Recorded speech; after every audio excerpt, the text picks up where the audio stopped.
ఎలా ఉంది? రీసౌండ్ ఉందా?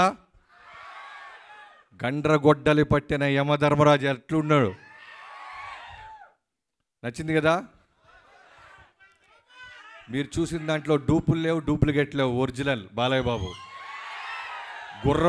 గుర్రం ఎక్కింది ఆయనే, నడిపింది ఆయనే, గ్యాలప్ ఇచ్చింది ఆయనే, యుద్ధానికి వచ్చేది కూడా ఆయనే. ఒరిజినల్ షాట్స్ అన్నీ మీరు చూసినాయి. So thank you Tamanna. మళ్ళీ ఈసారి వాళ్ళకి గట్టిగా.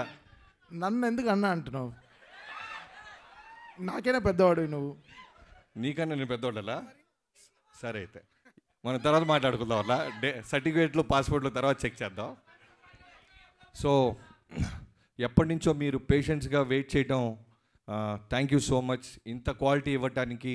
ఏదో రెగ్యులర్ సినిమా లాగా మేము ఎవరం చూడలేదు. నేనైనా నాగవంశీ గారైనా మొదటి నుంచి ఈ సినిమా అనుకున్న దగ్గర నుంచి ఇప్పటిదాకా బాలయ్య గారు చేస్తున్న సినిమాలు ఏంటి, ఆయన ఫిల్మోగ్రఫీ ఏంటి, ఆయన సృష్టిస్తున్న రికార్డ్స్ ఇవన్నీ చూస్తూ దృష్టిలో పెట్టుకొని ఎప్పుడు చూడని బాలయ్య బాబుని అంటే మీరు చూస్తున్నప్పుడు ఇన్స్టాంట్గా మీ వైబ్రేషన్ చూస్తున్నాను. ఇది మా పెన్ను పెట్టిన దగ్గర నుంచి మా థాట్ లెవెల్లోనే ఉంది. కొత్త బాలకృష్ణ గారిని చూపించాలి.